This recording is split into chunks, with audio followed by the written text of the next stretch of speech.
Tá Bem, tranquilo o áudio? Tá tranquilo o áudio? tá tranquilo o áudio. A partir de agora a gente está gravando também, tá? O nosso convidado de hoje aqui na GB Recebe na Quarentena é o João Paulo Siqueira. Ele é doutor em Geografia pela Universidade Federal do Ceará e veio aqui gentilmente falar com a gente. A gente tentou fazer uma primeira data, mas aí alguns inconvenientes impediram a realização. E hoje a gente agradece aí ao Jota por estar aí novamente disponível para tratar sobre o tema pós-desenvolvimento e pós-pandemia, possibilidades para uma reflexão sobre o movimento decrecionista. É, a gente vai fazer aqui uma primeira sessão de cerca de 40 minutos, tá? E depois aí a gente vai interromper e retomar em função aí do aplicativo que a gente está usando. Esse foi o combinado. E aí na segunda parte a gente volta com as questões e temas que houverem sido colocados aí, ok? Jopa, obrigado por você estar aceitando aí esse convite para a gente. A gente também já de antemão te agradece também pelo convite que você já aceitou para estar de volta com a gente aqui em outubro para falar também sobre o Sírio e um pouco sobre a tua tese de doutorado. E a partir de agora eu vou passar a palavra para ti, tá? Para que você fique à vontade aí para falar, enfim, essa primeira parte aqui vai ser toda à sua disposição, tá? A gente está aqui para te ouvir e para ver a tua análise sobre esse momento aí de pandemia e principalmente aí indicações em relação ao que está por vir. Seja bem-vindo, companheiro. Um abraço. Fique à vontade. Ok. Boa tarde. Boa tarde a todos. Eu, eu aceitei esse convite, assim, com, com algumas restrições, porque a gente está num isolamento, a gente está num momento de crise, mas eu não poderia recusar, de fato, né? Estou em vigia, estou na casa dos meus pais, e aí eu queria, desde já, agradecer bastante o convite para a gente estar fazendo parte desse momento, desse debate,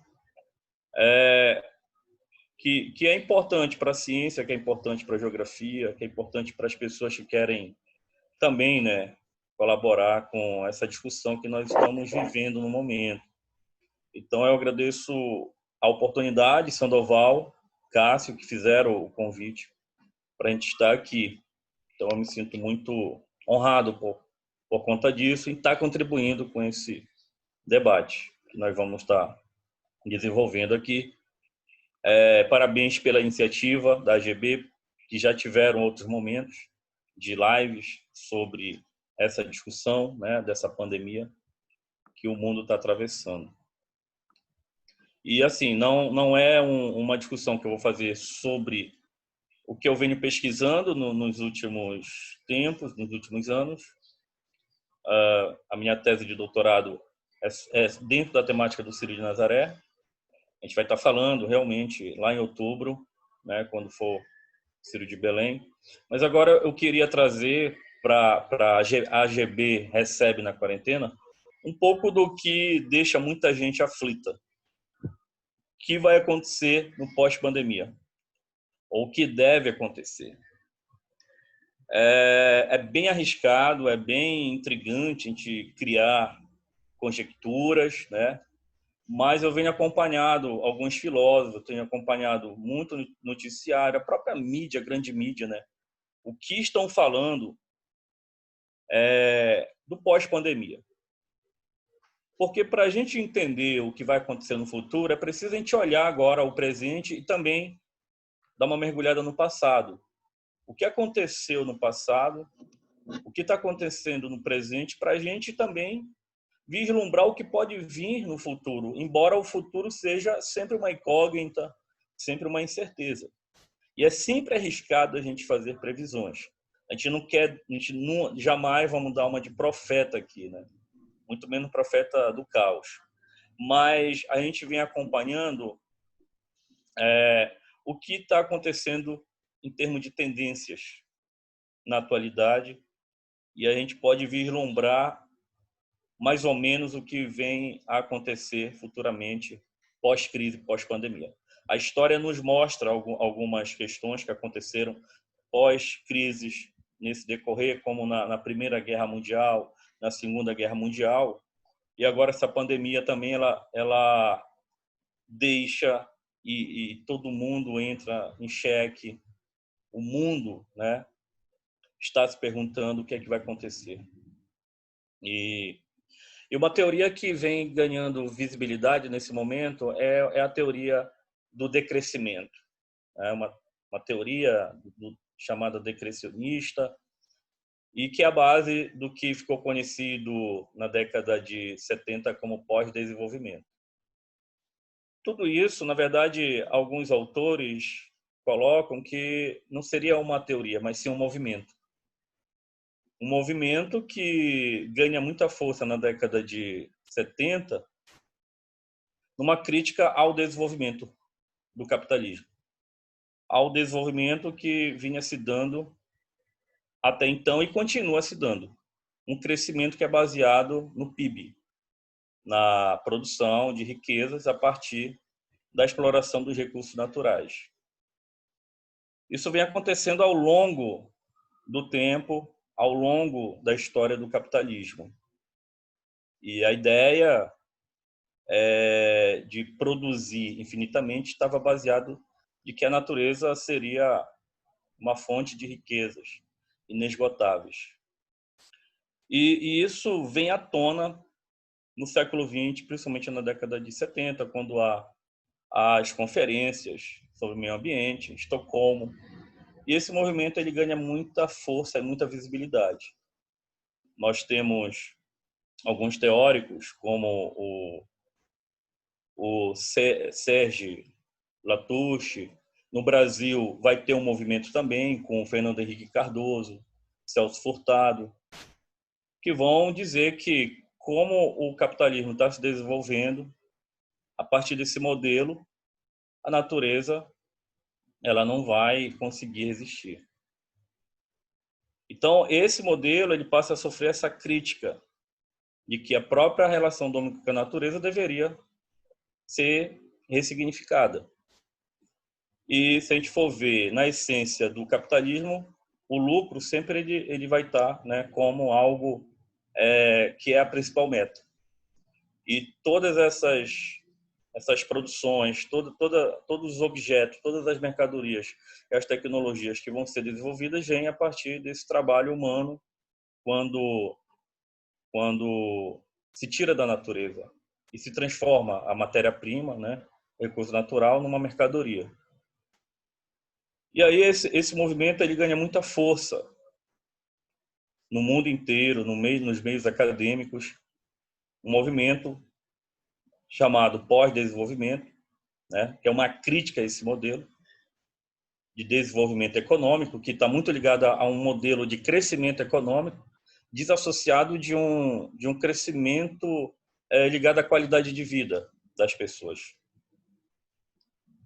E aí aparecem teorias, aparecem trabalhos intelectuais, um esforço intelectual muito grande, principalmente de filósofos e até mesmo de economistas, propondo novos modelos, novos vieses, novas alternativas. E por que eu estou colocando isso agora, nesse momento? Porque esse movimento ele começa a ganhar uma visibilidade maior agora, no presente, e vem uma grande questão. O capitalismo vai continuar com o mesmo modelo de desenvolvimento pós-pandemia? Isso é uma questão. Porque esse movimento de crítica a esse modelo que nós temos aí, ele já estava acontecendo. Ou ele ganha força depois da pandemia, ou ele continua seguindo o seu curso. Agora, a pandemia, ela dá para mostrar o seguinte: como o capitalismo ele sofre também um abalo nesse momento em que o mundo passa por essa crise, a emissão de gases na atmosfera diminuíram quando os carros começam a ficar mais nas suas casas. Ou seja, o próprio mundo, o próprio planeta Terra, ele dá uma respirada com a sua atmosfera. E aí, depois da pandemia, vão voltar novamente tudo ao normal, ao modelo de produção que estava em curso? Ou os governos vão começar a se precaver ou vão diminuir essa grande produtividade? Uma questão que deve ser ressaltada aqui é que o Brasil sempre rejeitou, principalmente agora com esse governo, o fato de diminuir a sua produção, diminuir o seu desenvolvimento em curso. Alguns países centrais do capitalismo começaram a dizer vamos diminuir essa exploração da natureza, vamos diminuir o próprio sistema econômico que é desigual. Eu ouvi uma fala do Macron dizendo que o próprio sistema econômico, né, não daria conta de dar uma igualdade a todos, com acesso a políticas públicas. O próprio modelo da doutrina neoliberal começa a ruir em grande parte. Porque quem é que está à frente da pandemia é o próprio Estado. Não é o mercado. É o mercado novamente solicitando ajuda para o Estado. É o Estado que assume a responsabilidade nesse momento da pandemia, de socorrer. Então, o modelo neoliberal que prega a diminuição do Estado começa também a entrar em xeque. Então, isso são algumas tendências com relação a esse elemento político nesse pós-pandemia. O Estado vai se fortalecer frente a um certo esgotamento da doutrina neoliberal? Isso é uma questão para a gente refletir, né? E algo que me chama muita atenção nesse pós-pandemia são algumas tendências relacionadas ao avanço da tecnologia. Ao avanço da tecnologia. A tecnologia ela já estava em curso antes da pandemia, alguns ramos tecnológicos que interferem na nossa relação, nas nossas relações sociais, como agora, esse momento que a gente está vivendo no isolamento, nós estamos agora numa videoconferência, nós estamos conectados através de dispositivos tecnológicos na internet, que é a rede mundial de computadores. Isso já acontecia, isso não é algo novo. Porém, eu penso que isso vai se intensificar mais. A pandemia ela veio justamente para acelerar esse processo que já estava em curso. E isso eu acho muito interessante para a gente pensar o que vai estar acontecendo nesse pós-pandemia. É essa aceleração, porque isso já acontecia. A pandemia ela provoca um salto quantitativo e qualitativo nesse sentido. Por exemplo, eu vou dar um exemplo aqui do home office, né? Do trabalho no escritório, na casa. Isso é algo que muita gente estava com receio, mas isso está se intensificando cada vez mais. Isso pode acontecer cada vez mais nesse mundo pós-pandemia. O que isso significa para a geografia? É uma intensificação do espaço virtual. Do espaço virtual. Um espaço que é comprimido pela tecnologia. Nós estamos agora numa reunião e o Sandoval lá em Conceição do Araguaia, eu aqui em Vigia, algumas pessoas em outros lugares, estamos nesse espaço virtual aqui, debatendo a realidade, o mundo. Então, isso, Sandoval, Cássio, é uma tendência. É uma tendência que já estava acontecendo, que vai se intensificar cada vez mais. Eu já estava vendo ainda há pouco na internet um congresso virtual. Ou seja, não vão mais precisar do espaço físico. Então, é uma compressão do espaço e do tempo que o Milton Santos já anunciava há muito tempo, no que ele chamou de meio técnico, científico e informacional. Isso é interessante para o movimento decrescionista, para o pós-desenvolvimento? Sim. São menos pessoas circulando na rua, são menos carros circulando, são menos aviões, né? Então, isso é como se fosse uma projeção do que o mundo vai ser pós-pandemia. Ele já era, só que a pandemia ela está acelerando isso aí. Para mim é algo impactante, eu confesso para vocês, porque é algo também novo. E o novo sempre ele desperta um receio. Estava conversando com meu filho, ele estava assistindo algumas aulas remotas, e para ele foi algo totalmente diferente do que se tem até então como convencional. A ausência do professor, a ausência física do professor, essa sociabilidade que vai diminuir, mas que é uma tendência para o futuro. Eu não sei se eu falo aqui felizmente ou infelizmente, mas que é uma tendência para o futuro.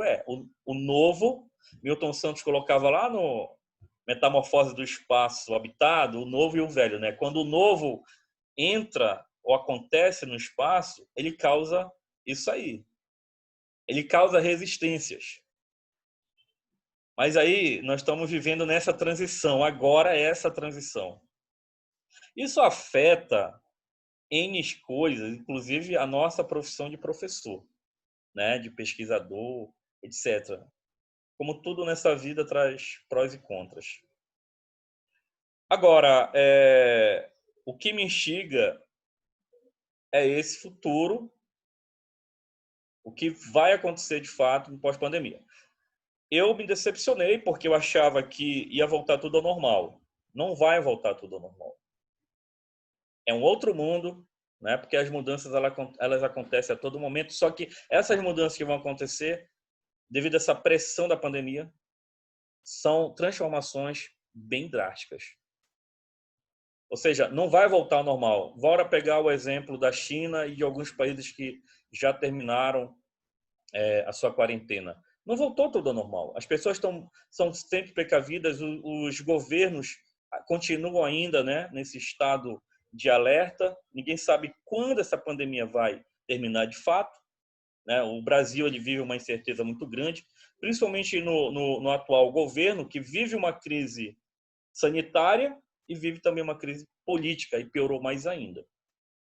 Então, é incerto no Brasil. Agora, uma coisa que a gente está acompanhando no mundo, né, onde a quarentena já terminou, é que alguns governos, como a China, que tem uma postura mais autoritária, com a tecnologia que eles têm já disponível, eles conseguem controlar mais ainda a sua população. A China ela está dando um exemplo, né, de avanço tecnológico com o controle da sua sociedade. Nós temos exemplos da internet, né, dos aplicativos. A China usou um aplicativo para controlar as pessoas com relação a quem estava com estado crítico, quem estava com estado mais ou menos com relação à infecção do Covid, por cores, né? Eles lacraram algumas casas colocando um chip. Se o indivíduo abrisse a porta, era acionado um alarme lá em alguma plataforma e chegava lá a polícia para fiscalizar. O Michel Foucault ele já falava de uma sociedade do controle. Então, a tecnologia que vem avançando no mundo, ela só vai reforçar em alguns estados, nações, essa sociedade do controle. E isso a China, a Rússia, sistemas mais autoritários, sistemas políticos mais autoritários, já demonstram isso. No caso brasileiro, né, pegando uma escala nacional, é bem complicado isso, porque nós vivemos no Brasil, agora, neste momento, uma dualidade ideológica.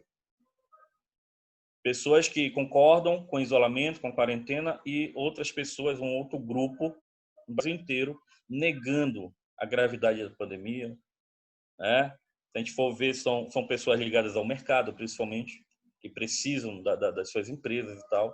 Porque quem está no isolamento está dizendo, não, é verdade, eu tenho que estar isolado. Mas quem não consegue se isolar, sai para trabalhar, fura o isolamento, e aí tu tem uma proliferação maior do vírus, dessas pessoas que furam o isolamento. A China conseguiu controlar mais rápido isso devido estar de uma cultura, de uma disciplina maior, oriental, da disciplina, E a gente não vê isso no Brasil. O Vietnã conseguiu, a Coreia do Sul conseguiu um isolamento e uma proliferação menor do vírus. Por quê? Porque eles já tinham passado por experiências anteriores de epidemias, da SARS, da MERS, né? Então, eles já tinham uma infraestrutura para isso também. O mundo pós-pandemia é um mundo que, a meu ver, pode estar mais preparado para próximas pandemias, porque alguns cientistas dizem que vai vir outras pandemias. E uma coisa que me chamou a atenção do ministro anterior da Saúde, que iria comprar mais respiradores. Não, ele falou, para que mais respiradores? Porque isso vai passar e não vai servir de nada. Vai sim. Alguns estudiosos dizem que vai vir outras pandemias. Então, eu volto novamente a dizer, não vai voltar ao normal.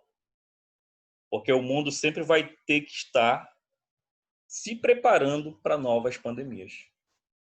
E aí nós temos aí uma infraestrutura tecnológica que pode contribuir para essa preparação, né?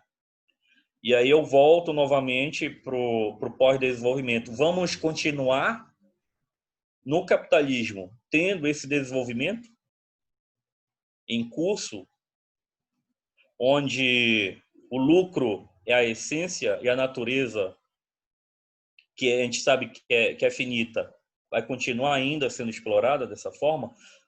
A maioria dos filósofos, a maioria dos economistas que criticam esse crescimento, esse desenvolvimento, eles dizem que a natureza não consegue suportar, ela é finita e o lucro parece que é infinito. Ao longo do tempo, desde a década de 70, a gente já tem substituições de várias fontes de energia. A energia elétrica, os carros elétricos que a China está produzindo, é um exemplo disso. Talvez isso passe a acelerar, porque nós já temos carros elétricos em São Paulo, da China. Só que a tecnologia ela é cara, a manutenção basicamente é muito ínfima, mas isso pode ser uma tendência muito grande, né, daqui para frente. Uma outra coisa que também é uma tendência é estudar, se qualificar pela internet. Eu criei uma resistência muito grande em fazer cursos EAD. Pela falta da disciplina, pela falta do tempo também. Só que agora eu percebi que é interessante, né, a gente estar se qualificando através desses cursos que são vendidos. Eu estou pensando também em criar cursos. Não virar um youtuber, mas também dar cursos, socializar o conhecimento através dessas plataformas online aí. Eu estava vendo um curso sobre comportamentos emocionais, controlar as emoções através da psicanálise. Estou comprando o curso. Então, isso é uma tendência. Isso é uma tendência no mercado. Na verdade, é um nicho de mercado que já acontecia e vai só se intensificar daqui em diante. Eu não sei como vai ficar a educação básica, porque a educação superior já acontecia em faculdades particulares através da EAD, através de plataformas. Isso é um grande choque que vai acontecer na educação básica, né? No fundamental e no médio. Agora, são incertezas, são incógnitas que estão postas, mas que a gente pode fazer as nossas conjecturas com base no presente, com base no que está acontecendo. E uma outra coisa, pessoal, que de fato iria acontecer e só vai acelerar é as transformações geopolíticas, que eu fico observando, gosto muito de estar me atualizando com relação a isso, que é a mudança estratégica de poder. O capitalismo só vai mudar a sua base, ou a sua localização, a sua centralidade do poder global. alguns especialistas diziam que a China iria, num prazo de 10 anos, ser a primeira potência. A pandemia está acelerando essa mudança aí. Tanto é que os Estados Unidos, como primeira potência mundial, econômica, bélica, até mesmo cultural, não tomou a frente da pandemia. Muitos países estão se relacionando com a China. A própria Europa está se relacionando mais com a China nesse momento, comprando insumos para suprirem, né, as suas necessidades na crise sanitária, do que o próprio Estados Unidos, que está dependendo também da China. Agora, longe de mim, teorias da conspiração que não tem base científica nenhuma, né? Eu leio, eu escuto teorias, mas aí não... Como a gente trabalha com método científico, eu prefiro deixar de lado teorias da conspiração, de que a China criou o vírus para ser a grande potência, vender respiradores, etc. A China ela passa a ser a maior potência no intervalo de curto tempo, pós-pandemia. Isso é um cenário que está aí. Agora, ela tem algo que chama muito a nossa atenção porque é um governo autoritário, né? O governo controla tudo ali. Controla a imprensa, controla a liberdade das pessoas, etc. Como o mundo vai se comportar perante um país que é o maior parceiro comercial do Brasil, né? Tendo um regime autoritário desse, não democrático? Isso é uma grande questão, um grande ponto de interrogação.